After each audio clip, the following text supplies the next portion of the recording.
Hi students, I'm Rajiv and let's talk about strategy related to SNAP verbal section.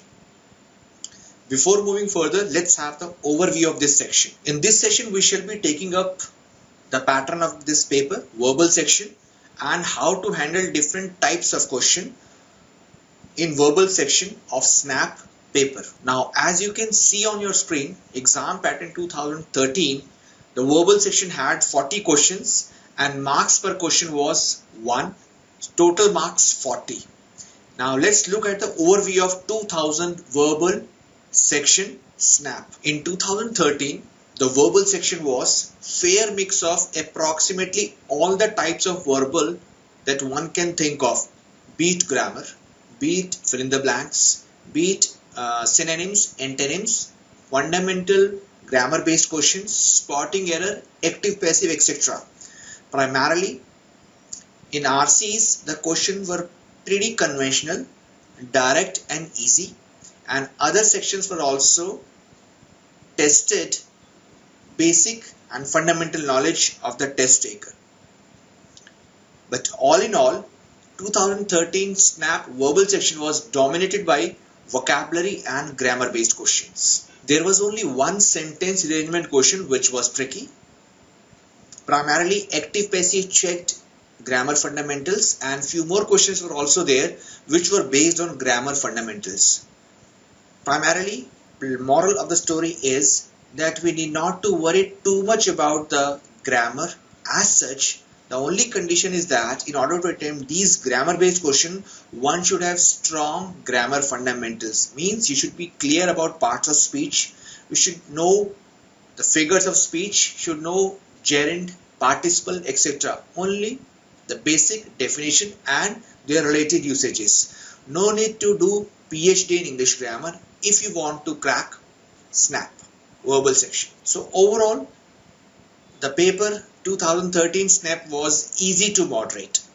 Now let's move on to 2014 SNAP verbal section. In 2014, like in 2013, verbal section had 40 questions, marks per question 1 and total 40 marks. If we look at the time allotted in this paper, verbal section should not be given at the max 35 to 40 minutes. The overall SNAP paper, Symbiosis National Aptitude Test paper, has 150 questions and approximately 2 hours 120 minutes. The most scoring section is no doubt reasoning section because it has 30 questions and marks per question is 2. So very scoring section when it comes to increasing the overall score. But we need to clear the sectional cutoff also, and simultaneously we have to increase the overall score also. So we need to focus on verbal section also. So as far as 40 questions are concerned, it is not possible to attempt all the 40 questions in 35 to 40 minutes at the max out of 120 given minutes. So one can attempt up to 70 to 80% of the questions, and the accuracy at the max can touch 80%. So out of 28 to 30 questions you attempt, and if you manage to get 24, 26 correct, you'll be able to score well in SNAP exam. Let's look at the breakup of 2014 SNAP verbal section. So overall difficulty level of this section in 2014 was a little higher, or we can say moderate in comparison to previous year. This year the paper was dominated by vocabulary section in the form of antonyms, synonyms, sentence completion, analogies, idiomatic usages, one word substitution, etc. Primarily there were 19 questions based on vocabulary alone, rest grammar and RC. In 2014, if one had attempted 30 plus question with 85% accuracy, he could have scored well in 2014. Let's look at the breakup of individual component. If we talk about reading comprehensions, there were 2 reading comprehension. One based on importance of reading, second based on why firms fail to get good job, export job, etc. Level of questions, easy to moderate. Questions type direct, so manageable section. Vocabulary total 9 questions, antonym 2, synonym 2, spellings based 2, idioms based 2, compound word 1 question. A little difficult because people, when we are not aware of the definition of any particular item asked, then we feel that it is our perception that question or the type was difficult. The only problem is that we were not aware of that particular type. So same happened in 2014 also. Compound word means if I separate 2 words, they should be able to stand alone.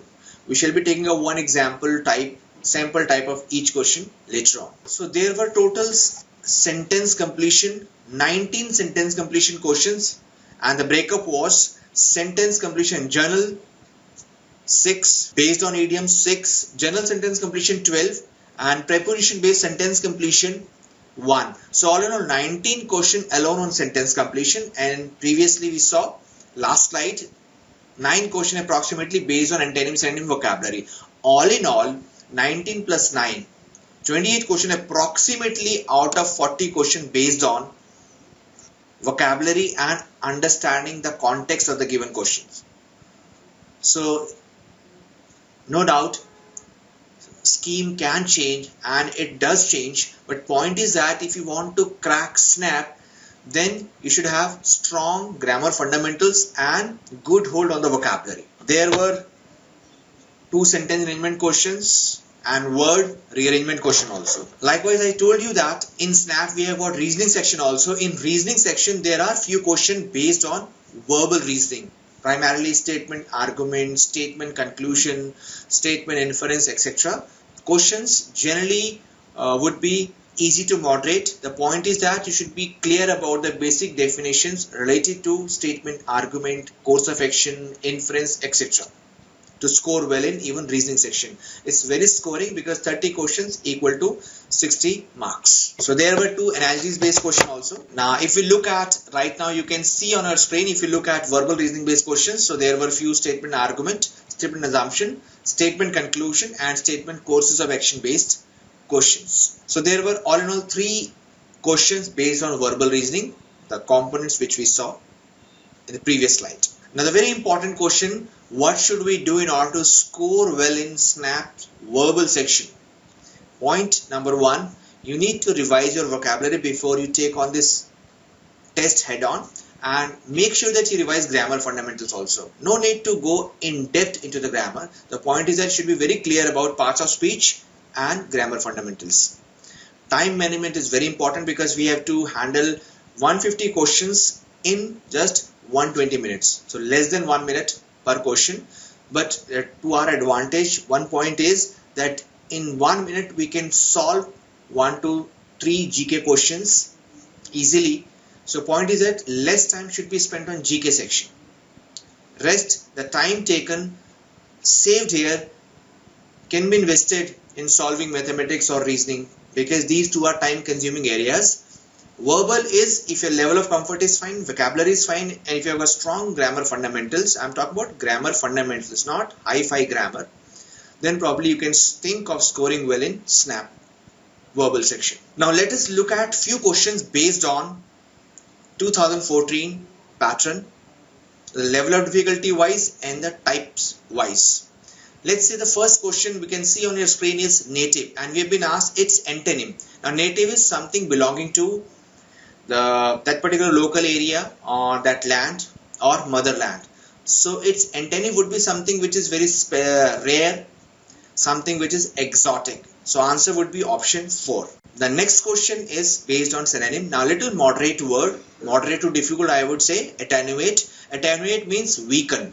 Now I should know the meanings of options given, and I should know which particular option is equal to weaken or weak. It is enervate. So that's why vocabulary is important in SNAP's verbal section. Second, compound word, very interesting. In previous year, one of the SNAPs, we have been asked kangaroo words also. So kangaroo means is a word where the word would carry its synonym in itself and in the same order. For example, if I say masculine, the synonym for the masculine would be male. If you look at the alphabets or letters of masculine, you will find M, A, L, E. in the word itself, masculine, and in the same order. So kangaroo words, but in that particular year, people were not aware of kangaroo words. So same here, compound means consisting of two words when two words are joined to represent one single entity. And we have been asked which one is not a compound word. So look at every option. Hardwired, yes, hard and wired can be separated. It's a compound word. Run of the mill, every word can be used separately. Run also, off also, the also, mill also. Bottleneck, we can use bottle also, neck also. But minestrone is not a compound word. It is a kind of soup Italian dish. So answer is option 4th. But I should be aware of the meaning of at least the term asked, compound word. Now we have to pick up the word where we have been asked to pick up the right word or spelling wise. So pernicious, which means harmful, and the correct spelling is in option number 2. Now this particular question is based on idiom, and we have been asked the meaning of this idiom. So the idiom goes like this: half a loaf is better than no bread means. We have been asked its meaning. It means that something is better than nothing in nutshell. So related to this particular, based on this particular sense of understanding of the context, the closest option, the answer option is option number 3. That we should be happy with whatever we have, in spite of the fact that it is not up to my expectation. Now the next question is based on grammar, and we have been asked to pick up the correct sentence grammar wise and sense wise out of 4 given options. So if I go through all the options, I'll find that option number 1 is absolutely correct. I was stuck in the traffic jam. Rest all are idiomatically incorrect, usage wise incorrect, therefore rejected. Now the next question is based on fill in the blanks, sentence completion, and we have to pick up the right idiom to be filled here. So the question goes like this: we need to understand the context also, and if I am able to understand the context, we are halfway through and we can solve the question. So the question goes like this: they have all stared dash at the door of the deliberated house swung open. The door of the deliberated house swung open. So they all stared. So they were little anxious, or they were eager to know what was there. So as the door swung open, some kind of mystery is there, suspense is there. So pick up the right idiom to show this particular context or feeling, and this is being reflected in option number 1. They all stared with bated breath, means anxiously. So answer is option 1. Second question also again based on general fill in the blanks. It says that although this political party has reputation for dash. Now although means it is based on thought reversal technique. This is generally we teach in our videos also and our classrooms also. So although is thought reversal contrast. Its behavior toward public has always been dash. So we need to pick up 2 words and they should be opposite in nature. Although blank should be opposite to blank after always been. So if you look at the option and the meanings, their meanings, I'll find temerity means boldness or audacity, and courteous means being humble. So although this political party has been has reputation for audacity or boldness or temerity, its behavior toward public has always been courteous, polite. Although party has reputation of being impolite, but its behavior towards public is always being courteous. So answer is option 3. So we should be aware of few tricks related to certain areas. Likewise, we solve this question using thought reversal technique. Last question, question number 9, based on again fill in the blank but grammar based. Very basic, elementary. It says the football team travel dash train. So we need to pick up the right preposition which will come before the word train. So it should be by. Used for medium. Now question number 10. We have to rearrange the component of the given sentence so as to form proper sentence. If we read the sentence, you will find option number 2 reflecting proper cause and effect. It says that the aftermath of catastrophic terrorist attacks on the World Trade Center in New York in 2001 has brought renewed pressure on. Something has brought something on something. So this is properly arranged in option number 2. In other option, the cause effect has been distorted or it's not properly placed, or a case of misplaced modifier or dangling modifier. So these two are again grammar terms.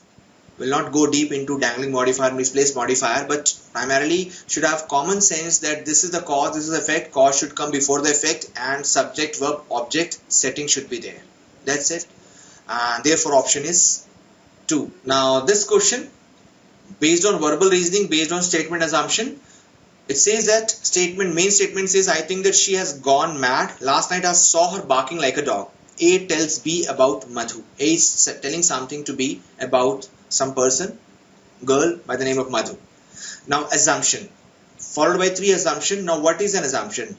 Anything that was in the mind of author while issuing that statement. It is always with respect to author or speaker. So we need to pick up the option where we'll be picking up implicit assumption. In verbal reasoning, correct assumption means implicit assumption. So what else author assumed while issuing this statement, above statement A? First assumption is Madhu is friend of A. It may or may not be possible. A is telling something about Madhu to B, so probably we are not sure whether A knows or not, or we cannot assume that A assumed this, so A rejected. B knows Madhu, it is for sure. A was right in assuming that B knows Madhu because he used she, the pronoun she, while represent Madhu. So second assumption is fine. Third, some people do not bark like dogs, and he was also right in assuming assumption number 3. That's why he's mentioned that last night he saw her barking like a dog. So not everyone barks like a dog. So assumption number 2 and 3 are implicit. Let us scan the choices to figure out in which particular option we'll get these 2 assumptions correct. Now if we scan the choices, you will find that option number 2nd is reflecting this particular essence. So answer is option number 2. Question number 12, based on analogy. So it says that vertex is to pyramid. First of all, we need to crack the relation, understand the relation between pyramid and vertex. So pyramid, the geometrical figure, triangular, 3D, 3-dimensional figure, and the top of pyramid is called vertex. Pick up the choice where top of B is called A. So this is there in option number 3. The top of mountain is called summit. Therefore answer is option number 3. So in the last slide you will find answer to all the previous question, 12 question. And to know more about SNAP and related articles regarding maths, DI, reasoning, etc., we can log on to our website at bullseye.com to watch more videos on related articles.